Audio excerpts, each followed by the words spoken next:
By the spring of 1945, the major Axis powers were defeated, leaving the traditional European empires hollowed out. In their place, two enormous military powers remained standing, the United States and the Soviet Union. They had fought together to win the war, but their visions for how the world should be rebuilt were completely incompatible. Sensing an opportunity in Europe's weakened state, Soviet leader Joseph Stalin moved quickly. Instead of pulling his armies back, he used them to install communist puppet governments across Eastern Europe, sealing off his sphere of influence behind an iron curtain. This diagram illustrates the terrifying strategic trap that came next, known as mutually assured destruction, or MAD. Because the United States and the Soviet Union both quickly developed nuclear weapons, any direct attack would trigger immediate retaliation. Guaranteeing a hot war meant global suicide. Because fighting each other directly was off the table, the superpowers were forced to fight their ideological war in the shadows by using third-party nations as their battlegrounds. That shadow conflict finally erupted into full-scale violence in 1950, when Soviet-backed North Korea invaded the US-backed South. The United States and its allies sent troops to intervene. For the millions of Koreans caught in the crossfire, this proxy battle was devastatingly hot. Looking at the map of Europe, we can see how this tension hardened into physical borders. The violence in Korea convinced both sides they needed permanent military structures to hold their ground, leading the West to form NATO and the Soviets the Warsaw Pact. The logic driving this military buildup was the domino theory. Western leaders believed if they allowed one small nation to adopt communism, neighboring countries would inevitably follow, falling one by one. Korea established the brutal blueprint for the next 4 decades. To maintain their global balance of power, the two empires would repeatedly pour weapons, money, and human lives into regional conflicts, willingly devastating proxy nations to protect their own borders. After Joseph Stalin died in 1953, the new Soviet leadership under Nikita Khrushchev sought to prove their system was superior in science, industry, and technology, opening an entirely new front in the conflict. In October 1957, the Soviet Union shocked the globe by launching Sputnik, the world's first artificial satellite. Americans, who believed they held an insurmountable technological lead, suddenly saw a Soviet machine orbiting over their heads.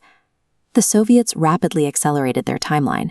Just a month later, they launched Sputnik 2, carrying a stray dog named Laika to prove that biological life could survive the extreme forces of a launch into orbit. The ultimate propaganda victory arrived in April 1961. Yuri Gagarin safely completed an orbit of the Earth, becoming the first human in space and delivering a massive blow to American prestige. But there was a darker, military reality hidden beneath the celebration. Launching a heavy capsule into orbit required an immensely powerful rocket. If a rocket could carry a cosmonaut into space, it could also carry a nuclear warhead to any city on the planet. The space race functioned as a highly public, globally broadcast demonstration of nuclear delivery systems. Both sides were proving their capacity to destroy the other without having to actually fire a shot.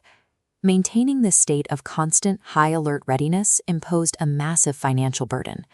The astronomical cost of the technological arms race began to quietly drain the economies and the psychological endurance of both empires. By the 1970s, the financial strain forced a strategic pause known as détente.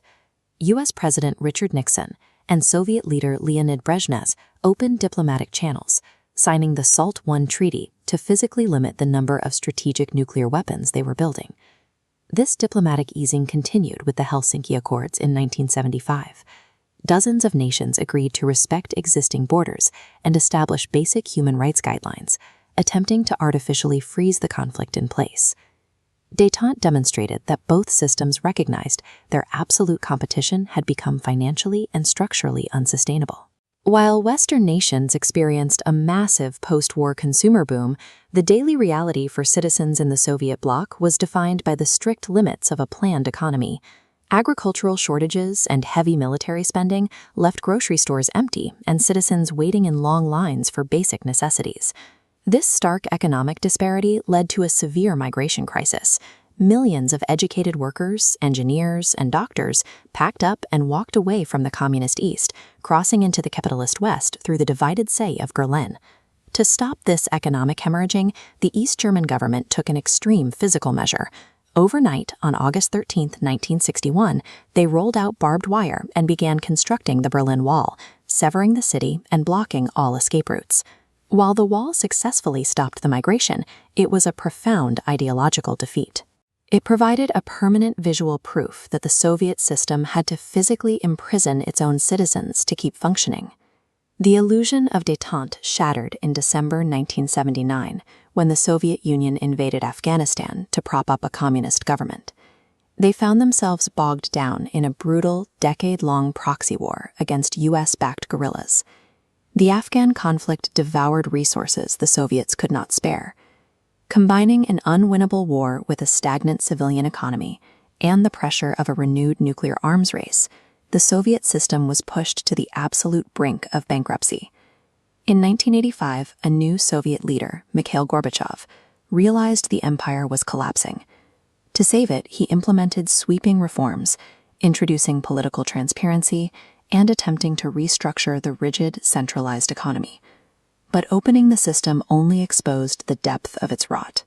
Once the threat of Soviet military intervention was removed, satellite states across Eastern Europe began to openly protest, hold independent elections, and demand their freedom. The physical climax of this collapse arrived in November 1989. After a bureaucratic error opened the checkpoints, thousands of East and West Germans overwhelmed the guards and began tearing down the Berlin Wall with their bare hands.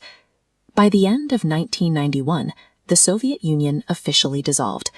The conflict concluded with the quiet, inevitable collapse of a system that had simply exhausted its ability to function.